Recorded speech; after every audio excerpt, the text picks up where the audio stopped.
नमस्कार, जय श्री कृष्ण। आपका मेरे YouTube चैनल में बहुत स्वागत है। आज हम आपको, चूँकि गुरुवार का दिन है, तो गुरु देव को प्रणाम करते हुए आपको गुरु से बनने वाले पंच महापुरुष राजयोग, हंस नामक पंच महापुरुष योग के बारे में आपको बताएंगे। आपको हम पूर्व में भी पहले ही बता चुके हैं कि पंच महापुरुष, जैसा कि पंच नाम से ही स्पष्ट है कि 5 योग ही केवल बनते हैं। शॉर्ट में तो पूरा ही बता चुके हैं, लेकिन अब हम एक एक करके, अभी बुध का भी बता दिया, तो अब लाइन से बता रहे हैं। लाइन से क्या, इसमें जिनका दिन है उसके अकॉर्डिंग बता रहा है। ऐसे तो पांचों ही अपनी, उनकी कितनी महत्ता है, विशेष जितना उनके लिए व्याख्या की जाए, जितना भी एक्सप्लेनेशन किया जाए, वो सभी कम कहा जाएगा। तो सबसे पहले जिनका भी आज जन्मदिन है, उन सभी को जन्मदिन की ढेर सारी बधाई। Happy birthday to you. चलिए आज का कार्यक्रम शुरू करते हैं और आपको हंस योग, ये बहुत ही बड़ा और प्रमुख, प्रभावशाली, सर्वश्रेष्ठ, इससे ज़्यादा श्रेष्ठ कुछ नहीं है। इससे अच्छा क्या हो सकता है। अब जो बताइए, गुरु हैं, गुरु से बनने वाला है सर्वाधिक शक्तिशाली। तो जिनके में भी ये योग पाया जाता है वो बहुत प्रभावशाली, शक्तिशाली और प्रतिष्ठा प्राप्त करते हैं और उच्च पद पर, अच्छे पद पर आसीन होते हैं। और कई बार क्या होता है, कुछ लोग नहीं भी आसीन होते, लेकिन फिर भी उनको उतना ज़्यादा आदर सम्मान की दृष्टि से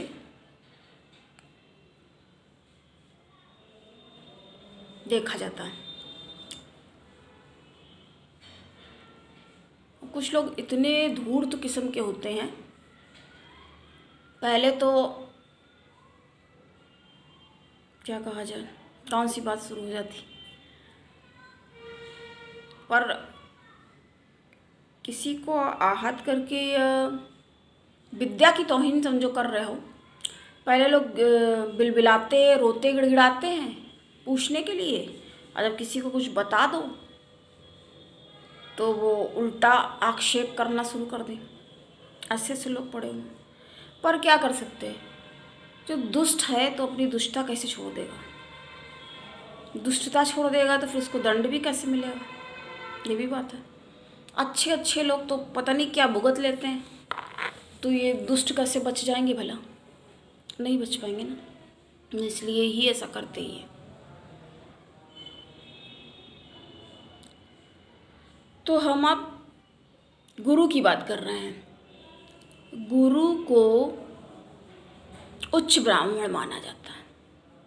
ज्योतिष शास्त्र के अंतर्गत गुरु को, गुरु अर्थात देवताओं के भी गुरु, देवताओं के गुरु हैं, नमन करते हुए, ध्यान करके, तो ये उच्च ब्राह्मण माने गए हैं।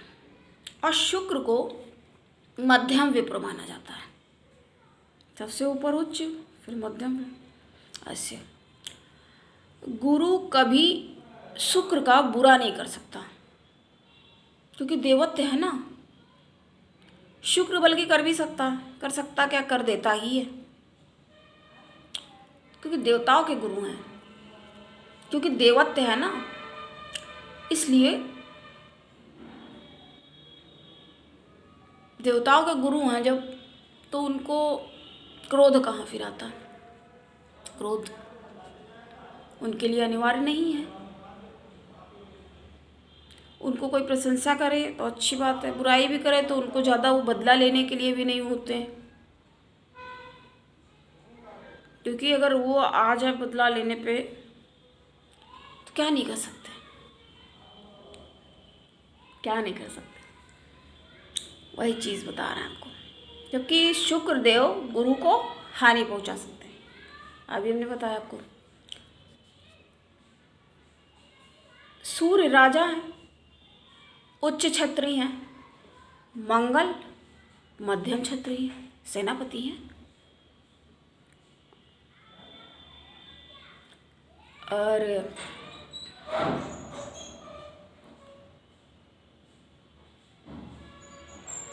ऐसे समझ सकते हैं शुक्र गुरु विप्र हैं। ये साम नीति वो होते ना, साम दाम दंड भेद, कौन सी नीति के अनुसार कौन कार्य करता है। अब देखिए ये बताते हुए आपको ज्योतिष की अन्य परिचर्चा और बातें भी बता रहे हैं। तो विप्र के समान ये एक अनूठा ज्ञान है। इस तरह की बातें आपको बताइए पहले आपने कभी सुनी होंगी, कोई बताएगा? क्योंकि ये लोग इतना गहन अध्ययन करते भी नहीं, किसी को कह नहीं सकते अब किसके पास टाइम है, अब बुक्स अवेलेबल है या कैसे क्या कर रहा है। किसी के ऊपर मेरा कोई इरादा नहीं होता कि हम कोई आक्षेप करें, करना भी नहीं चाहिए। ठीक है, बताना हमारा काम है, फ़र्ज़ है, वो हम बता रहे हैं।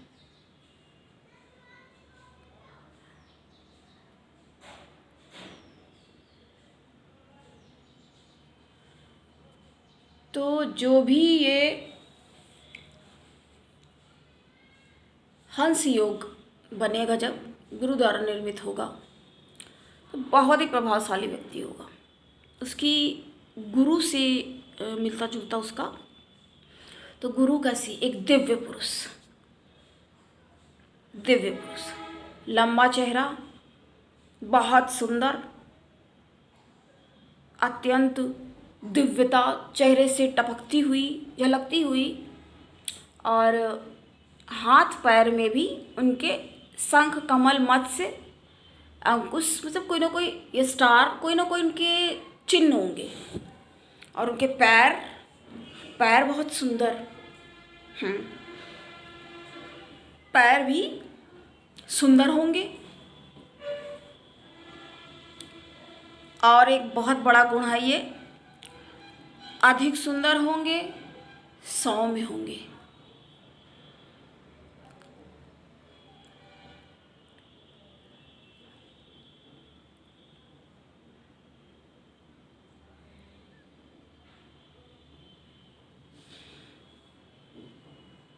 सौम्य होंगे, बहुत ही प्रभावित करने वाली प्रभावी वाणी होगी, प्रभावशाली व्यक्तित्व होगा। और सज्जनों से, सज्जन व्यक्तियों से, अच्छे लोगों से प्रशंसा प्राप्त करते हैं ऐसे लोग। ऐसे वैसे लोग उनको बिल्कुल नहीं मानेंगे।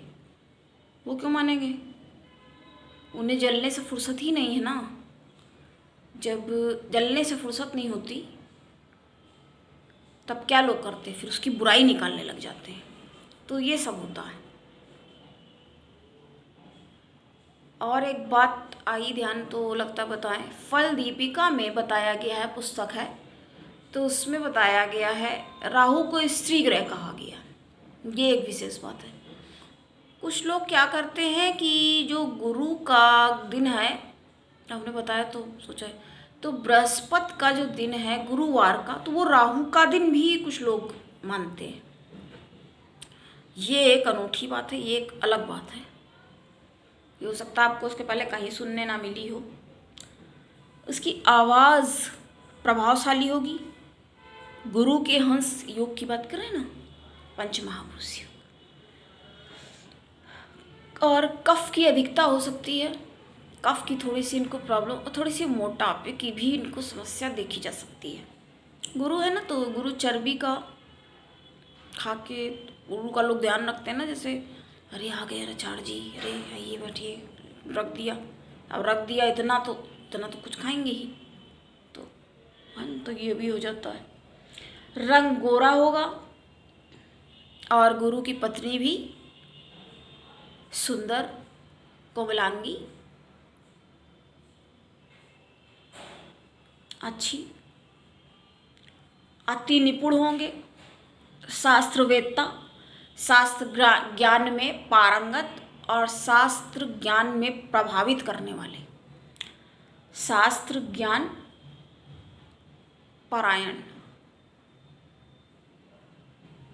कहेंगे भारी शब्द बोल रहे हैं, क्योंकि गुरु जो है जन्म से लेके मृत्यु तक का बहुत ही ज़्यादा प्रमुख, बहुत इम्पॉर्टेंट, सबसे ज़्यादा इम्पॉर्टेंट ग्रह जो अगर माना जाता है तो फिर वो गुरु ही हैं। हाँ, क्योंकि गुरु कर्ता करे ना कर सके, गुरु करे सो होए, है ना, ये भी कहा गया है। तो गुरु बहुत ज़्यादा इम्पोर्टेंट है, इतने गुणवान होते हैं और साधु चरित्र होता है, साधु स्वभाव, एकदम विनम्र, बिल्कुल पोलाइट, लाइट एकदम। उनको किसी से कोई, उनको कोई अच्छा कह ले तो अच्छी बात है, मतलब मान अपमान सम्मान किसी से कोई ज़्यादा मतलब प्रभावित नहीं होने वाले।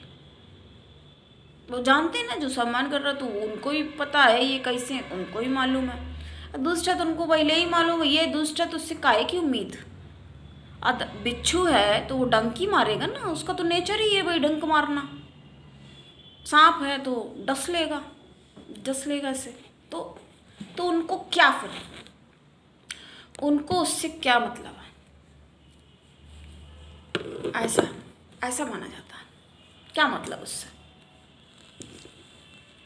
तो इस तरह के चिन्ह भी होते हैं। उनका शरीर जो गुरु होगा तो बहुत सुंदर, आकर्षक, और हाथ लंबे लंबे,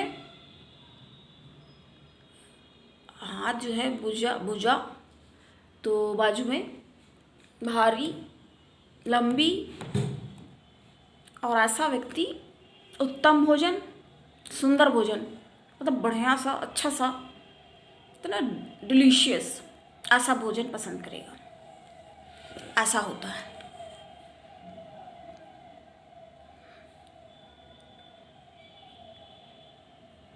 तो ये इसके गुण हैं। सज्जनों से ही प्रशंसा प्राप्त कर पाते हैं, दुर्जनों से की प्रशंसा की क्या अपेक्षा, क्या उम्मीद है। जब कोई धूर्त है, दुष्ट है, स्पष्ट है, तो क्या उससे फिर कुछ उसका वही नहीं रह गया ना, बिल्कुल ये क्लियर हो गया, ये चीज़ है।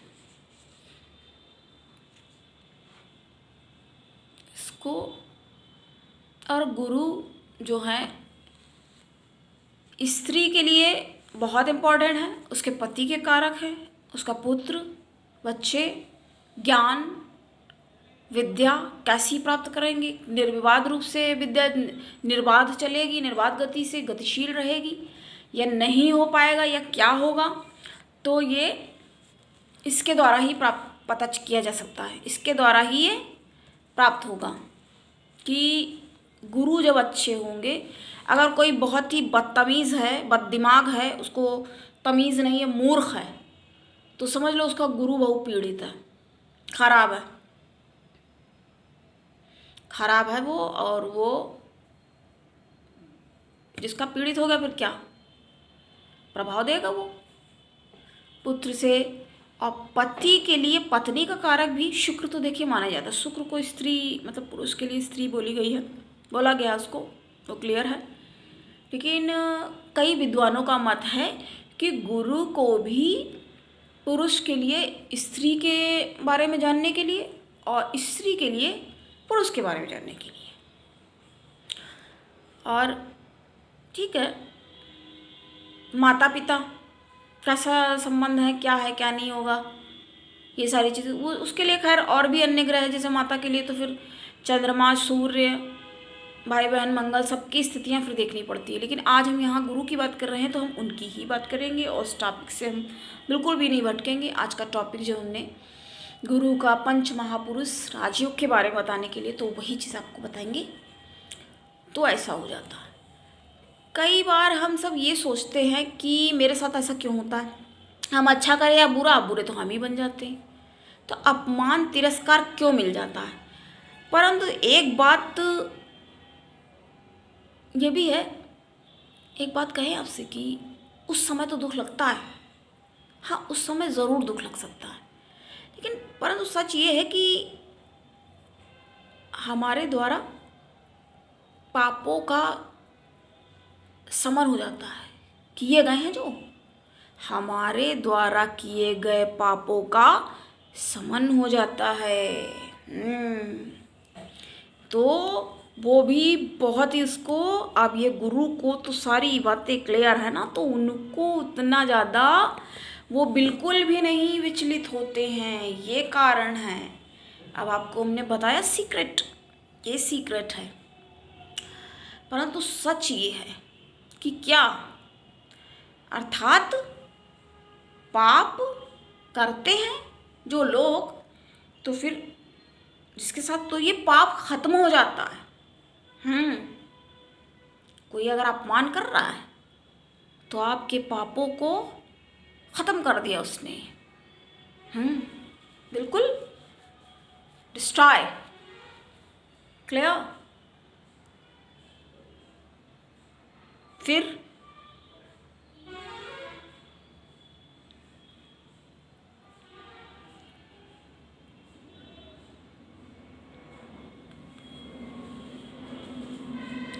इसके द्वारा ही,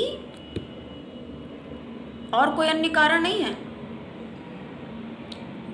जब ऐसा होता ना, इतना अपमान भी जब होता है तो भी आपको कई चीज़ें सीखने मिलती हैं। आपका अपना पराया कौन, कहते दुख क्यों आते हैं, उससे ही तो आप जान पाते ना कि कौन अपना है कौन पराया है, कैसा क्या है क्या नहीं है। तो इतना ज़्यादा विचलित होने की तो उसमें ज़रूरत भी नहीं होती ना, आराम से आप अपना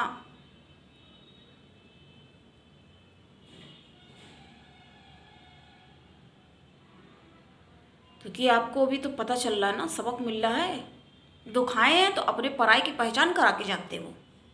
कोई कष्ट आता है, संकट आ रहा है, तो उसमें ही आपको पता चलता है कौन आपका कितना अपना है और कौन आपका सिर्फ मतलब के यार, मतलब के दोस्त हैं। और व्यक्ति सम्मान में खुश हो जाता है, जबकि किंतु ये क्या होता है, इससे पुण्य का क्षय होता है। आपने पुण्य पिछला कुछ किया है तो आपको अभी इनाम मिल रहा है, कुछ मिल गया, खुश हो गए। या अगर कोई चालाकी करके छल बल से दुष्टता के साथ में कुछ अगर प्राप्त कर लिया है तो उसका भी फिर तुरंत निकल भी जाता है वो। इसलिए कहा जाता है शनि को बहुत अच्छा रखना ज़रूरी है, कर्मों को बहुत सही रखना ज़रूरी है। वो सबके लिए, गुरु भी, जब गुरु का ज्ञान जब होएगा तो आप कर्म अपने आप ही सही रखेंगे। तो मिले जुले हैं ना ये, गुरु सही होंगे तो शनि सही होंगे, शनि को सही रखोगे तो ऑफकोर्स गुरु भी सही होंगे, बिल्कुल क्यों नहीं होंगे। हाँ, उस समय जब व्यक्ति दुख में, अपमान में, घोर निराशा का सामना करता होता है, ये सब झेलना बर्दाश्त करना बहुत कठिन हो रहा होता है। हाँ कठिन होता है, बिल्कुल दुख तो होगा ना, किंतु इससे व्यक्ति जब निकल जाता है फिर जी हाँ उसमें तेजी से निखार आता है। कहते हैं ना, सोना भी जब तप के आग में कितनी उसकी कीमत बढ़ जाती है। ऐसे इतना बड़ा सोना है उसका कोई वो नहीं है, जब वो इतना बड़ा बन के एक अंगूठी, रिंग या एयर रिंग कुछ भी, या चूड़ी या कंगन कड़ा कुछ भी, तब फिर निखार आता है। निखार उसमें आता है तब वो बहुत बहुत कुछ समझ चुका होता है।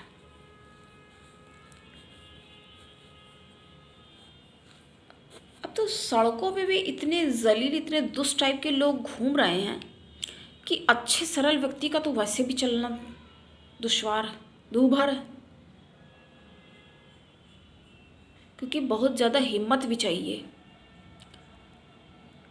किसी अपने के खिलाफ खड़े होने की और बोलने की।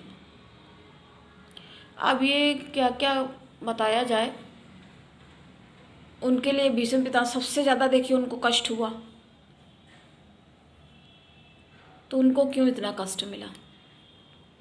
उन्होंने पिछले जन्म में वो कहानी लंबी है, बस शॉर्ट में बहुत शॉर्ट आपको बात बता रहा है। तो पत्नी की वजह से उन्होंने कुछ गलत काम भी कर दिया था, तो कह रहे जिस पत्नी की वजह से ये किया है तो अगले जन्म में तक उनको पत्नी शादी करने भी नहीं मिला, शादी भी नहीं कर सके। और पता नहीं इन्होंने कितने कितने बड़े धर्म में एकदम रहे हैं, पता है गद्दी के प्रति ईमानदार है। और गद्दी पे जो बैठा तो व्यक्ति है वो उल्टी सीधी हरकतें कर रहा है, तो धर्म अधर्म मतलब इसको क्या कहा जाएगा, धर्मांध हो गए।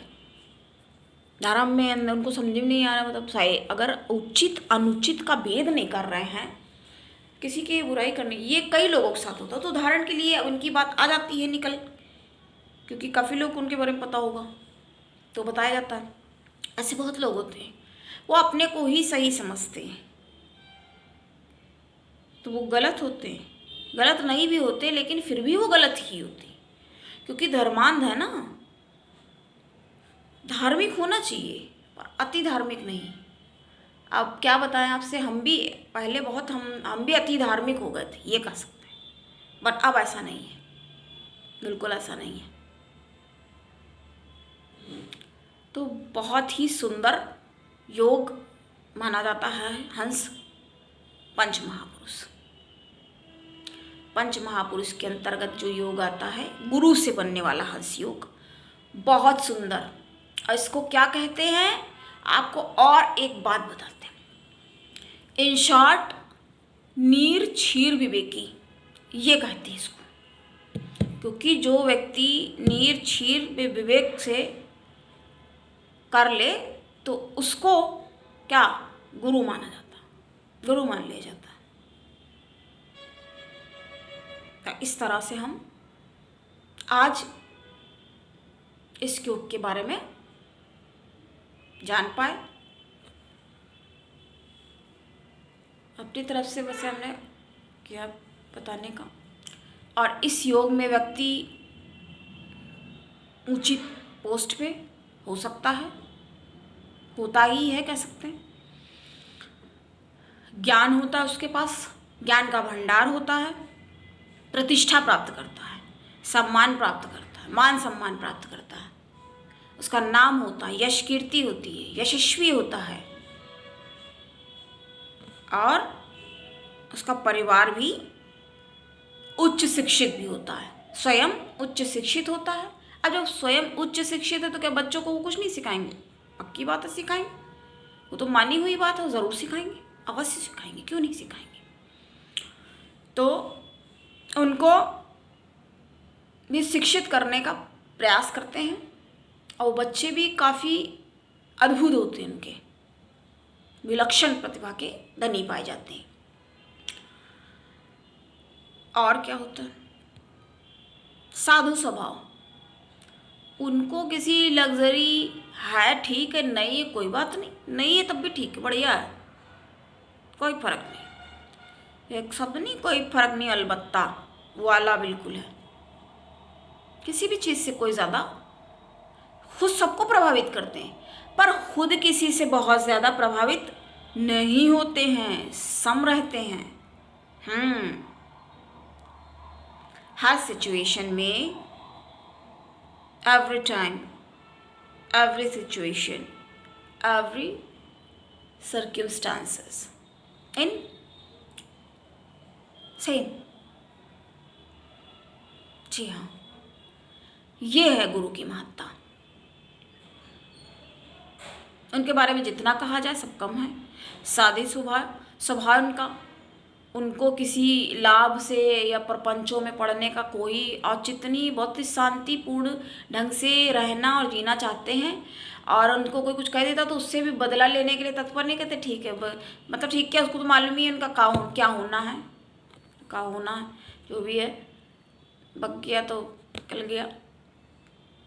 इसीलिए कहने का तात्पर्य हो गया अपमान में भी, क्योंकि अपमान के बाद भी काफ़ी सारी चीज़ें जो है क्लैरिटी आती है उससे, इसलिए नहीं होना चाहिए। अच्छी बात नहीं है, ठीक है, जो भी है, क्योंकि जो आपने किया है तो वो तो उसका कर्म के फल से बच भी नहीं सकते।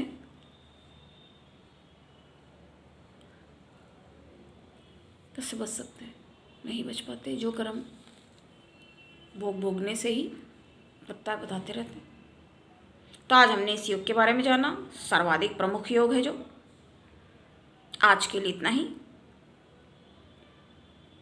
कैसा लगा बताइए। नमस्कार। जय श्री कृष्ण।